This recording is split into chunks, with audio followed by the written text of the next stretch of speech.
Hi everyone. तो यार बहुत अच्छे तुम्हारे एग्जाम गए हैं, लेकिन उसके बाद भी तुम्हारे मन में कुछ बच्चे ऐसे हैं जो कह रहे हैं कि सर मेरा कोई एक एग्जाम अच्छा नहीं गया, मेरा मैथ्स अच्छा नहीं गया, मेरा फिजिक्स अच्छा नहीं गया, केमिस्ट्री अच्छा नहीं गया, इंग्लिश अच्छा नहीं गया, कोई भी एक एग्जाम अच्छा नहीं गया। तो इस केस में क्या मैं अब भी अच्छे से पास हो सकता हूं? क्या अगर मैं किसी एक सब्जेक्ट में फंस रहा हूं तो क्या एमपी बोर्ड्स में ऑफिशियली ग्रेस मार्क्स मिलने का कोई रूल है या नहीं है? तो इस वीडियो में मैं तुम्हें बताने वाला हूं कि क्या तुम्हें ग्रेस मार्क्स मिल सकते हैं, नहीं मिल सकते। क्या ग्रेस मार्क्स सबको मिलते हैं? टेंथ वाले बच्चों को कितने मिलते हैं, ट्वेल्थ वाले बच्चों को कितने मिलते हैं? क्या तुम अगर 0 नंबर ला रहे हो तो तुम्हें पास किया जा सकता है? ये बहुत सारे क्वेश्चंस तुम्हारे मन में हैं, उन सब का सॉल्यूशन इस वीडियो में तुम्हें देखने के लिए मिल जाएगा। तो सबसे पहली बात मेरी समझो कि ग्रेस मार्क्स देने का मेन ऑब्जेक्टिव क्या है। तो भाई एग्जामिनर ने तुम्हारी उठाई कॉपी, चेक करना शुरू किया, और तुम मान लो पासिंग मार्क्स तुम्हारे 70 में से कितने होते हैं भैया? 23 होते हैं। ठीक है, मान के चलो 23 में आते आते भाई नंबर देते देते तुम रह गए 21 पे, तुम रह गए 22 पे। अब एग्जामिनर को तुम्हारे ऊपर दया आएगी, क्योंकि ऑफिशियली एमपी बोर्ड ये कहता है कि हमें मैक्सिमम कोशिश करनी है कि बच्चा पास हो जाए। उसका ये मतलब भी नहीं है कि बच्चे के 0 नंबर है तुम उसको 23 ले दो, तुम उसको 40 कर दो, नहीं ये नहीं करना। लेकिन अगर कोई बच्चे ने थोड़ी मेहनत की है और वो बहुत किनारे पे आके रुक गया है, तो मेन ऑब्जेक्टिव ग्रेस मार्क्स का होता है कि भाई ग्रेस मार्क्स का यूज करके उसको पास कर दिया जाए। लेकिन क्या ये 100% होने के चांसेस होते हैं कि भाई अगर तुम्हारे 21 आए हैं तो तुम पक्का पास हो ही जाओगे? नहीं, श्योरिटी कुछ नहीं होती। तो क्या होता है, आओ बिल्कुल विस्तार से समझते हैं। सबसे पहले पहली बात, क्या सबको ग्रेस मार्क्स मिलते ही हैं? नहीं, इसकी कोई गारंटी नहीं है कि सबको ग्रेस मार्क्स मिलेंगे। हो सकता है किसी को मिल जाए, हो सकता है किसी को ना मिले। तो कोई ऐसा रूल नहीं है कि सभी को ग्रेस मार्क्स मिलेंगे। दूसरी बात, ग्रेस मार्क्स मिलते कब हैं बच्चों? जब तुम बहुत क्लोज होते हो, बहुत ज्यादा क्लोज होते हो, क्लोज होते हो टू पासिंग मार्क्स। चांसेस तब ज्यादा होते हैं जब तुम पासिंग मार्क्स के बहुत ज्यादा क्लोज होते हो। तो अगर तुम पासिंग मार्क्स के क्लोज हो, तुम्हारे 21 नंबर आ रहे हैं, 22 नंबर आ रहे हैं, तो तुम्हें 23 तक पहुंचाने में ग्रेस मार्क्स अक्सर हेल्प करते हैं।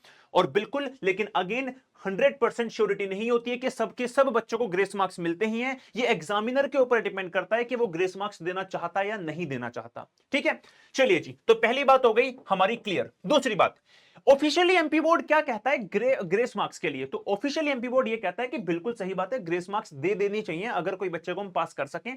और बिल्कुल हम ऑफिशियली अगर देखें तो ऐसा एमपी बोर्ड ने कहा है कि 10th वाले बच्चों को आप 6 मार्क्स तक का ग्रेस जो है दे सकते हो। मतलब आपके 6 मार्क्स कहीं पे भी ऐड किए जा सकते हैं किसी भी सब्जेक्ट में जहां पे आप थोड़े से किनारे पे हो। और अगर मैं बात करूं 12th में, तो 5 मार्क्स दिए जा सकते हैं। इसका मतलब यह है कि 10th वाला बच्चा मान के चलते हैं 80 नंबर का पेपर दे के आया, और भाई उसको, लेकिन बिल्कुल कॉमन सी बात मान लेते हैं कि भाई वो 6 नंबर दूर है अपने पासिंग मार्क्स से, तो उसको मैक्सिमम 6 मार्क्स देके पास किया जा सकता है, 6 से ऊपर नहीं दिए जाएंगे।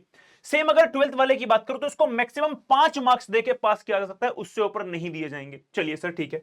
अच्छा, अब एक बहुत इंपॉर्टेंट बात, भाई देखो 10th में तुम्हारे पास 5 सब्जेक्ट होते हैं, ठीक है, और तुम्हारे पास 12th में सब्जेक्ट्स होते हैं।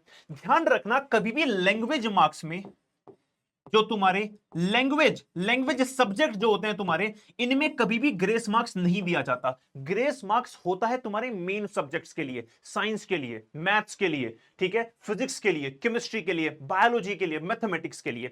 तो लैंग्वेज सब्जेक्ट्स में कभी भी ग्रेस मार्क्स नहीं दिया जाता। जो भी तुम्हारे मेन सब्जेक्ट्स होते हैं, जो भी तुम्हारे मेन सब्जेक्ट्स होते हैं, ग्रेस मार्क्स केवल उन्हीं में दिया जाता है। अपने को यह बात याद रखनी है, ओनली फॉर मेन सब्जेक्ट। ठीक है, क्लियर है? बात समझ में आ गई? तो पूरी बात यहां पे क्लियर हो गई है। लेकिन अगेन श्योरिटी नहीं है कि तुम्हें ग्रेस मार्क्स मिल ही जाएंगे, लेकिन ऐसा यहां पे एमपी बोर्ड में ऑफिशियली कहा गया है कि भाई हमें मैक्सिमम कोशिश करनी है कि बच्चा पास हो जाए। चलिए जी, अगली बात, मैक्सिमम स्टूडेंट पास करने का हमारा जो है ऑब्जेक्टिव है। अब बात करते हैं सर मार्कशीट में।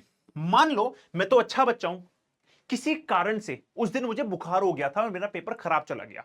अब मैं चाहता हूं कि मुझे वहां पे पास कर दे, जैसे कि मेरा साल खराब ना हो। वैसे मैं बच्चा अच्छा हूं, मैं पूरी मेहनत करके गया था, तो चलो मुझे मार्क्स मिल भी गए, ग्रेस मार्क्स। तो क्या फ्यूचर में मेरी मार्कशीट पे इस पे कोई असर पड़ेगा?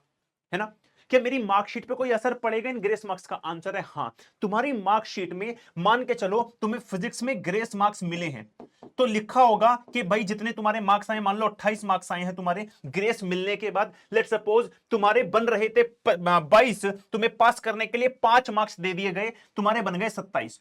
तो यहां पे लिखा होगा कि भाई तुम्हारे ग्रेस मार्क्स से मिलने के बाद 27 आए हैं, मतलब मार्कशीट में मेंशन किया जाएगा कि तुम्हें ग्रेस मार्क्स मिले हैं। तो ये थोड़ा सा एक मैं कह सकता हूं कि भाई तुम पास तो हो जाओगे, लेकिन मार्कशीट में हमेशा लिखा रहेगा कि तुम यहां पे भैया गिर गए थे, तुम्हें उठाया गया है जबरदस्ती। ठीक है, ये बात अपने को ध्यान रखनी है। अब अगर 100% श्योरिटी नहीं है ग्रेस मार्क्स मिलने की, तो सर क्या मेरे पास कोई ऐसा प्लान है कि मुझे पहले से ही पता है कि इस सब्जेक्ट में मैं गड़बड़ कर सकता था, तो हमें क्या करना चाहिए ग्रेस मार्क्स मगर मतलब मुझे मिल ही जाए तो हमें यह कोशिश करनी चाहिए कि भाई पेपर खराब चला गया, लेकिन हमें मैक्सिमम कोशिश करनी चाहिए पेपर में कि मैं मैक्सिमम लिख के आऊं। मतलब अगर तुम कॉपी खाली ही छोड़ के आ रहे हो तो भाई तुम्हें कौन, मतलब तुम पे दया कैसे आएगी एग्जामिनर को? तुमने कुछ तो लिखा हो वहां पे। तो ग्रेस मार्क्स मिलने के ज्यादा चांसेस तब होते हैं जब तुम कॉपी खाली ना छोड़ के आए हो, तुमने कुछ ना कुछ वहां पे लिखा हो। अगर तुम ऐसा करके आए हो तो चांसेस है कि तुम्हें ग्रेस मार्क्स मिल जाएंगे। कितने मिलेंगे? 10th वालों को 6 मिल सकते हैं और 12th वालों को 5 मिल सकते हैं। एक इंपॉर्टेंट बात, तुम्हारे दो सब्जेक्ट में 12th में 22 और 22 आ रहे हैं। ऐसा बहुत कम होता है कि दोनों में ही पास कर दिया जाए एक एक नंबर देके। मैक्सिमम टाइम केवल एक सब्जेक्ट में ही ग्रेस मार्क्स दिया जाता है, तो यह भी ध्यान रखना। ऐसा भी नहीं है कि तुम्हें 22-22 दोनों में तो 5 में से एक यहां दे दिया, एक यहां दे दिया, दोनों में पास कर दिया। नहीं, ऐसा बहुत रेयरली होता है, बहुत रेयरली होता है।